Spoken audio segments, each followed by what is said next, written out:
Welcome back to the War Cry with Drew and Noah. Let's talk about everything going on this week. Here's this week's schedule. For clubs this week, FBLA is meeting in room 210, Y Club is meeting in the gym, Spanish Honor Society is meeting in room 229, and Tri-Am is meeting in the band room.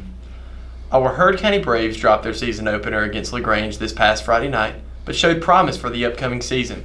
Some of the highlights were a 58-yard touchdown pass from Leroy Marsh to Micaiah Austin and a 58-yard run by Alex Boyd to put the Braves in the red zone.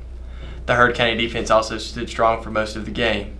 The Braves will face off against Hateful Charter at 7:30 here at home next Friday, and our middle school Braves have an away game Tuesday at 5:30 versus Central and another away game Thursday at 5:30 versus Villa Rica. Varsity softball beat Temple 16-0 and the previously undefeated Northgate 9-1. And our rival Callaway 9-1 as well, which puts Heard County 2-0 in the region. Senior Hannah Holden had a big night at the plate versus Callaway, going 3 for 3 with her first home run of the season, a double, and 3 RBIs, while Mackenzie White blasted another homer, and Janiah Strong had 3 very strong hits. They have an away game Thursday at 5:30 versus Bremen, and a 2-day tournament Friday and Saturday versus Carrollton at East Carroll, and our JV softball team has an away game Wednesday at 5:30 versus Chapel Hill.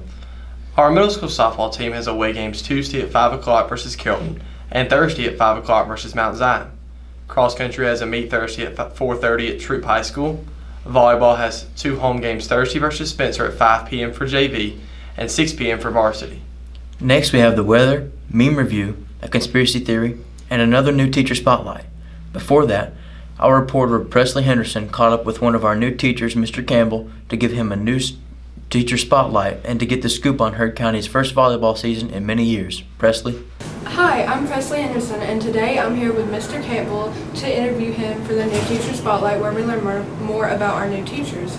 So with that being said, Mr. Campbell, where are you from? I'm from Carrollton, Georgia.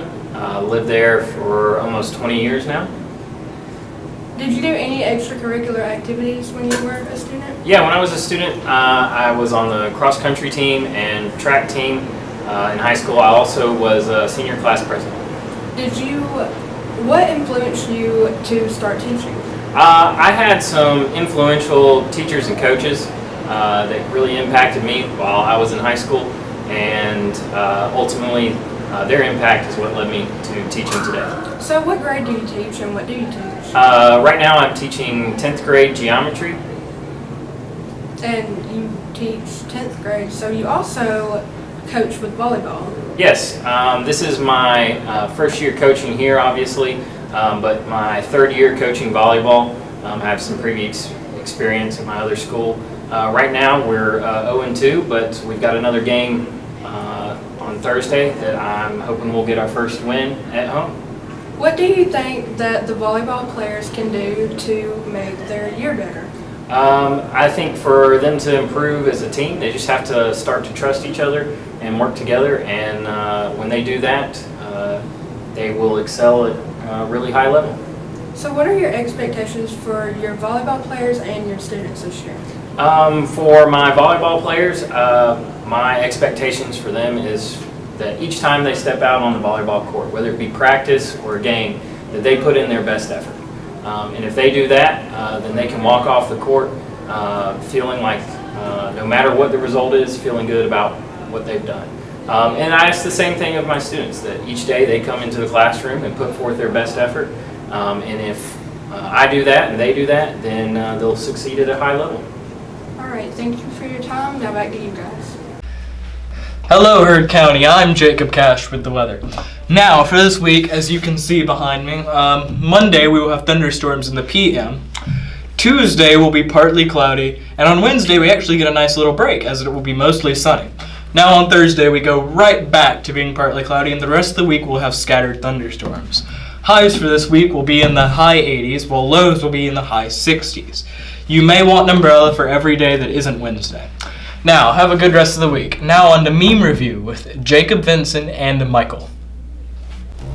Howdy, Heard County. Welcome to another episode of the Meme Review. Yep, it's your favorite time of the week with your least favorite people. Mm-hmm. Have you ever wanted a combination of children's TV, rap, and mind-numbingly randomness? Why, yes, I have. Beanos is just a meme for you if so, and since it's actually fairly fresh and relevant, it's something you might actually want to know about this week.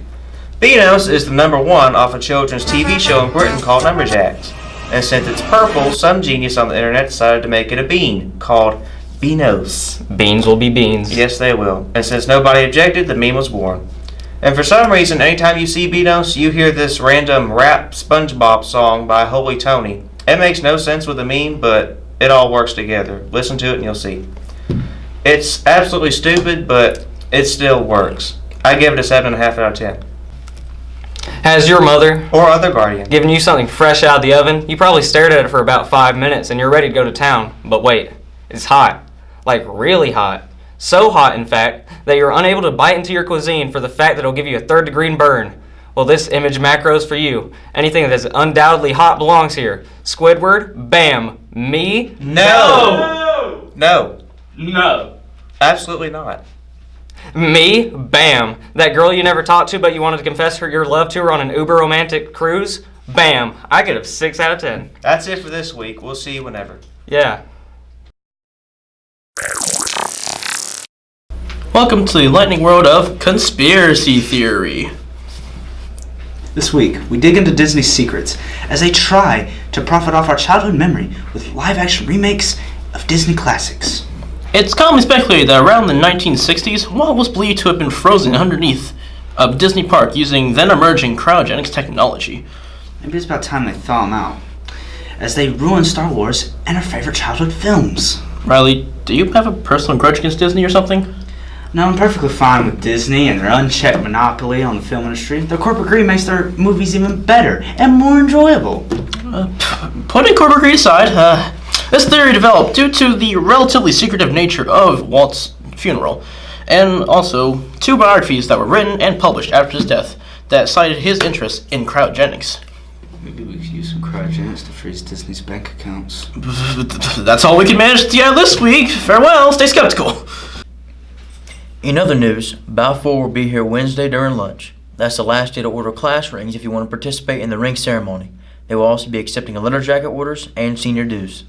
That's all for this week, Brave Nation. Tune in next Monday for all your weekly news and reminders. And remember, with pride, Go Braves.